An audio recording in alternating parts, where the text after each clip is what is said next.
Welcome once again. This is Pinnacle Professional College. And if you haven't watched the previous series on corporate governance, we are continuing this series. It's important to understand the fundamentals of corporate governance. Very, very key.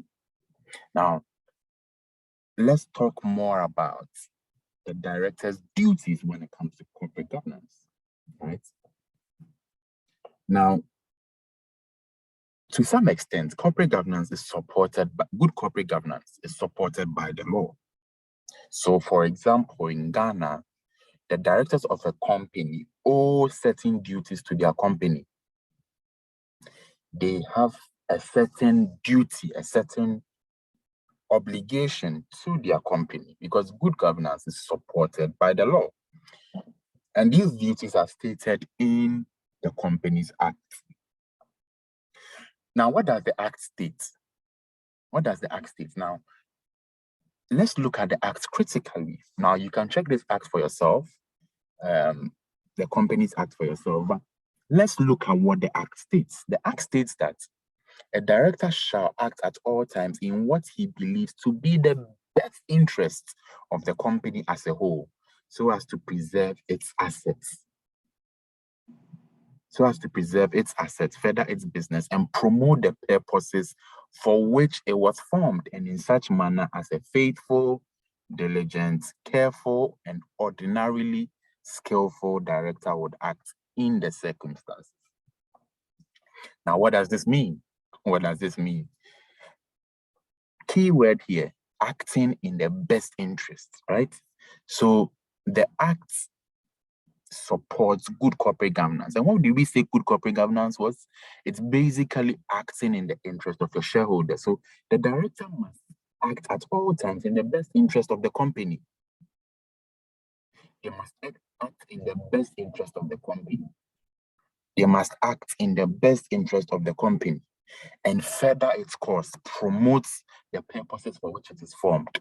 It must do so in all circumstances. Very, very important. Very, very important.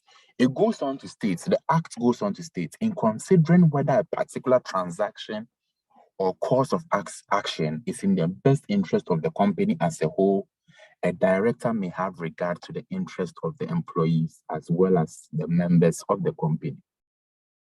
Let me read that again.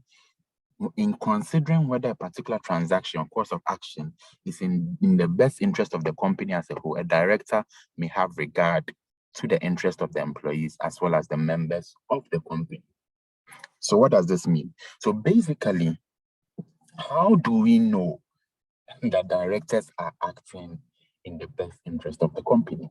How do we know? That's a crucial question, right? How do we know that directors are acting in the best interest of the company? We can only tell because the company itself is a legal person. But practically, how do we see that? Directors are acting in the best interest of the company when they have regard for the interests of the shareholders and the employees of the company. That's how you practically see that directors are acting in the best interest of the company. They are acting in the best interest of the company when they are acting in the interest of the owners or the members or the shareholders, as well as the employees. The Act also requires the directors of a company to present an annual report and accounts to the shareholders. This helps to make the directors accountable to the shareholders of their company. So one of the key things that engages conversation between the directors and the shareholders is the annual report. The annual report is basically what the directors have been able to achieve. It's basically a reflection of the management activities of the directors over the year. So the annual report keeps directors accountable. Now, this is very important because imagine there's nothing like an annual report. There's no accountability. Directors can do whatever they want, but the annual report creates that platform for a conversation between between the directors and the shareholders. Very, very important. Now, let's talk about the directors' powers. The directors' powers. We are still on corporate governance. Still on corporate governance. Directors' powers. Section 137 of the Act states that except as otherwise provided in the company's regulations, the business of the company shall be managed by the board of directors. This we've talked about extensively. Who may exercise all such powers of the company as are not required to be exercised by the members in the general meeting. So what are the directors' powers here? The directors' powers are related to the management of the company. They are responsible for the management of the company. Responsible for the management of the company. This is very, very important. And they are responsible for the management of the company. For the management of the company. In addition, the board can exercise its powers through committees, right? And can appoint a managing director with delegated powers of management, right?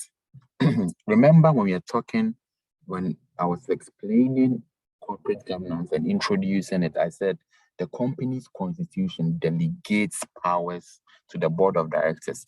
The board of directors then delegates many of these powers to management, right? One of the ways the board can exercise its powers is through committees. They can do it through committees. And they can appoint a managing director with delegated powers of management. So number one, the director's powers, they can exercise those managerial powers by themselves. They can do it through committees, and they can also appoint a managing director who they would assign delegated powers of management. They would assign delegated powers of management to that managing director. Now, so what have we talked about on this slide? Just to recap, number one is the fact that to some extent, good governance is supported by the law. How do we know this? If we go into the Companies Act, the Companies Act tells us specifically that directors must act in the best interest of the company. They must act in the best interest of the company, and they must further its course, promote the purposes for which it was formed, and must act faithfully, diligently, and carefully, as any skilled director would do. Now, how do we know that the company is acting, the director is acting in the best interest of the company? We can tell when the directors are acting in the best interest of shareholders. This is very, very important. This is very, very important. Then we talked about directors' powers. Right? We said that directors can exercise their powers themselves. They can do it through committees, and they can even appoint a managing director who they will delegate powers of management. Okay, so I said that we will talk more about good governance. We said that good governance is consistent with certain concepts and practices. But I didn't talk about those concepts and practices. Now we can talk about those concepts and practices. It's very, very important. So what are the concepts of good governance? Number one is fairness. Number two is transparency. Number three, openness, independence, etc. Honesty. All these are concepts of good governance. Because this takes a while to cover and I want to delve into it very, very deeply, I will touch on this in the next lecture. So if you haven't subscribed to this channel, please do so. If you know a friend who needs a video like this, struggling with corporate governance, please send it to them. Subscribe to the channel if you haven't.